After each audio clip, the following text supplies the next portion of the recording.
Porteur des crédits budgétaires pour la Commission. Merci, Monsieur le Président. Donc, Monsieur le Ministre, vous avez insisté sur l'attractivité du métier. Ma première question, moi, c'est qu'à la rentrée 2023, certes, le nombre d'élèves est légèrement en hausse. Ça, c'est surtout dû au succès de l'apprentissage, et 1% environ des effectifs par an depuis 5 ans. Mais la nécessité, c'est 30% d'ici 2030 pour répondre au renouvellement des générations en agriculture. Alors, est-ce qu'il y a des actions supplémentaires qui vont être proposées pour continuer à poursuivre un petit peu l'attractivité comme ça des filières de l'enseignement technique agricole? Et si on attire des élèves, il faut aussi faire face aux difficultés de recrutement auxquelles l'enseignement agricole a à faire face, comme l'enseignement d'ailleurs en général. Ça va demander un nombre d'enseignants supplémentaires, d'autant qu'il y a plutôt des petits effectifs dans l'enseignement agricole. Et quelles mesures donc envisagez-vous au-delà du pacte enseignant pour répondre à cette crise d'attractivité? Par exemple, pour certaines disciplines techniques et professionnelles, est-ce que la voie dérogatoire pour permettre le recrutement d'enseignants simplement niveau Bac plus 3 licence, alors qu'actuellement on est sur Bac plus 5 qui pose, je crois, des problèmes de recrutement sur des formations techniques, est-ce que c'est quelque chose qui va être mis en place? Enfin, est-ce que vous pouvez aussi nous faire un point sur les implications qui vont être des travaux qui vont être menés dans la loi d'orientation agricole? Est-ce qu'il y a des crédits supplémentaires qui vont venir abonder le programme 143 en 2024 pour la mise en œuvre de cette réforme? Et puis vous annonciez la semaine dernière que les agriculteurs sinistrés en novembre par les tempêtes et inondations en Bretagne, en Normandie, dans les Hauts-de-France pourront bénéficier d'un fonds de 80 millions d'euros. Est-ce qu'il y a des établissements de l'enseignement agricole qui ont été touchés par ces intempéries et est-ce qu'ils sont éligibles justement à ce fonds, puisqu'il y a des exploitations agricoles dans ces établissements? Et puis la DGR nous avait précisé que le nombre d'étudiants, par exemple, si vous parliez du succès de l'enseignement agricole et des échanges internationaux, avec pourtant simplement pour 2% dans le total d'étudiants, il y en a quand même 9% qui bénéficient des crédits Erasmus. Vous savez qu'on vient de parler de la loi, le projet de loi immigration, et est-ce que la coopération qui se fait avec des pays, entre autres les pays africains, ou qui nous envoient beaucoup de réfugiés climatiques, justement parfois par manque de ressources liées à des nouvelles pratiques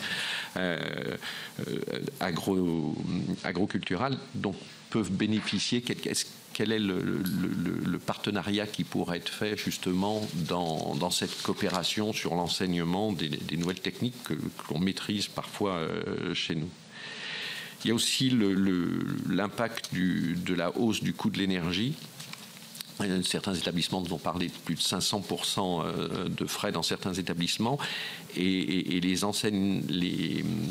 l'enseignement privé catholique, entre autres, qui ne bénéficie pas forcément partout de participation des régions et qu'ils sont obligés d'augmenter les frais pour les familles alors que 45% de leurs élèves sont boursiers.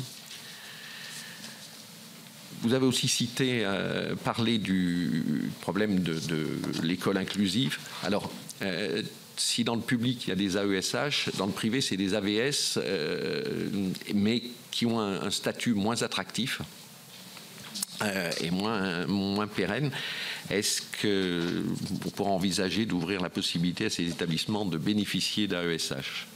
Et puis enfin, dernière question plus générale, c'est que l'agronomie, donc ensemble des sciences exactes, naturelles, économiques et sociales nécessaires pour pratiquer et comprendre l'agriculture, a été retirée de l'enseignement général de la filière agricole et désormais ce n'est plus qu'une option. Et certaines voix parmi les syndicats de l'enseignement agricole public s'en sont émus. Donc, est-ce que c'est envisagé de rouvrir ces options pour justement la formation des chefs d'entreprise d'entreprises agricoles dont notre pays aura besoin. Cette première... Mais pas seulement, hein, une part est tirée par les questions d'apprentissage. Alors, je vous fais une réponse en deux temps. La première, vous dites qu'il faut plus 30%, enfin il faut former plus 30% d'agriculteurs. Tous les gens qui vont dans l'enseignement agricole ne se destinent pas. Donc il faut dans le vivier, j'allais dire un vilain mot, dans le vivier des gens qui sont déjà dans l'enseignement agricole, faire en sorte qu'on essaye de les encourager à aller vers les métiers de chef d'exploitant agricole, et pas peut-être aller vers des métiers où, alors je ne sais pas s'il n'y a pas des besoins aussi, mais une partie du travail doit être fait là, me semble-t-il. Deuxième élément, c'est ce que j'ai dit, on a besoin de continuer à travailler, c'est ce qu'on porte dans le pacte d'avenir et loi d'orientation, de travailler sur découverte des métiers, attractivité des métiers.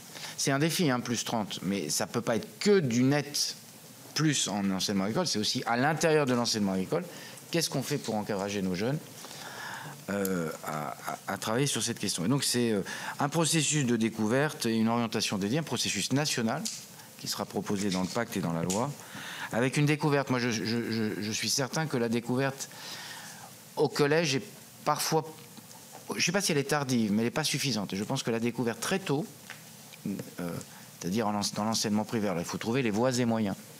C'est parfois techniquement un peu compliqué. La découverte très tôt est un élément central d'attractivité du métier. Parce que nous avons désormais des populations qui vivent principalement dans les villes. Et donc ce qui était une découverte un peu du quotidien, de la vie de tous les jours, ne l'est plus. Et donc on a besoin de travailler dès le plus jeune âge sur cette question-là. Et on a besoin de penser, ce qui est une deuxième révolution, que la plupart des jeunes, ou d'ailleurs moins jeunes, qui vont s'installer dans les métiers de l'agriculture, chefs d'exploitation ou autres, ne seront pas du tout issus du monde agricole. Et c'est là qu'est notre vivier. Et c'est comme ça qu'on arrivera à retrouver des gens dans ces métiers, à renouveler les générations. Et puis évidemment des stages massifs dans tous les secteurs au collège. Ça nécessite que d'ailleurs nous constituions quelque chose de l'ordre d'accueillant pour des stagiaires. Donc c'est le travail que nous voulons faire avec en particulier les chambres d'agriculture pour faire en sorte que on sache où on peut envoyer des jeunes qui auraient envie d'aller faire des stages dans les collèges, dans des stages au niveau collège. Évidemment, la communication qui est importante. Alors, il y a un deuxième sujet, crise d'attractivité. Ça, c'est des apprenants, puis crise d'attractivité des métiers de l'enseignement. Vous l'avez dit, monsieur le rapporteur, c'est assez global. Comme les autres, nous participons au travail de revalorisation. C'est l'objet du pacte enseignant, en partie, hein. Mais deux, c'est la même crise, y compris d'identité, qui peut être posée sur la question agricole, c'est-à-dire qu'il faut qu'on dise en quoi le métier d'enseignant agricole est un métier d'avenir, est un métier porteur de sens. Alors, ça l'est déjà, mais il me semble qu'il faut qu'on aille plus loin. Donc le pacte enseignant vise aussi à ça, par la rémunération.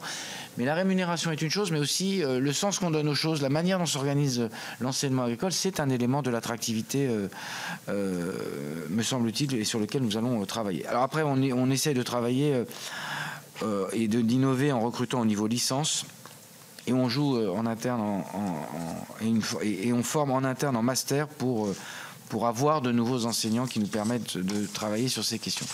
Quelques mots sur... vous m'avez parlé, est-ce que la loi ou le pacte...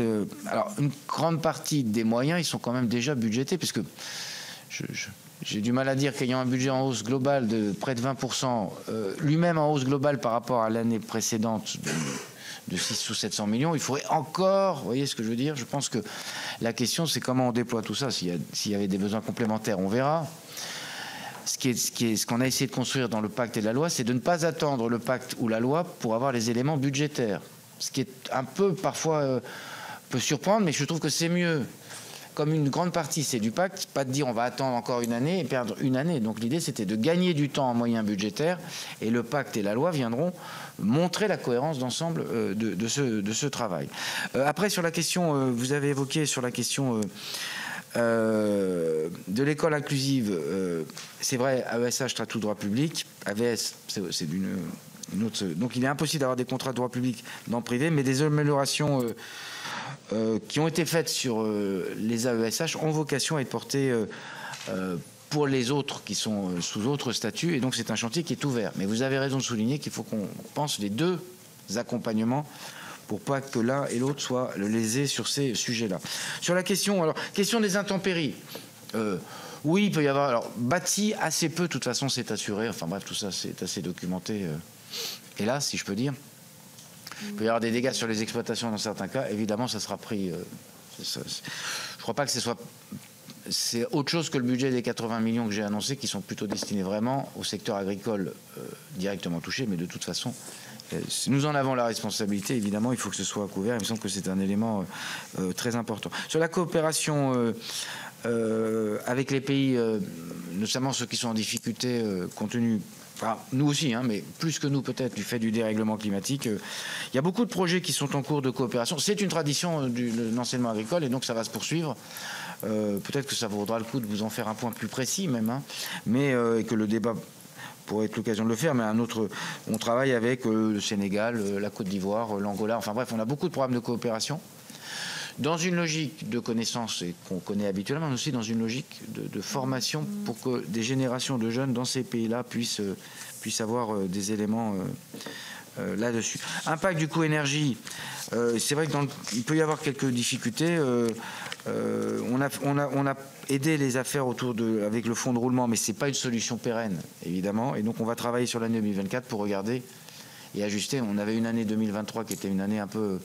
sans qu'on sache comment tout ça allait atterrir, on commence à y voir mieux, et donc le travail va se poursuivre dans ces affaires-là. J'en finis juste par la question de l'agronomie en option. Oui, l'enseignement agricole fait de l'agronomie, enfin globalement il fait de l'agronomie partout, parce qu'à chaque fois on se pose la question, et en fait encore plus, avec 72% de référentiels revus pour intégrer l'agroécologie. L'agroécologie, c'est de l'agronomie, hein. Mais c'est l'agronomie qui s'oriente vers la transition. Et puis l'enseignement agricole est le seul, je le signale au passage, à faire en filière générale, une bac générale, donc une biologie, écologie en spécialité. Et donc à parler agronomie en filière générale. Et donc c'est une spécificité. Donc il me semble que sur ce sujet-là,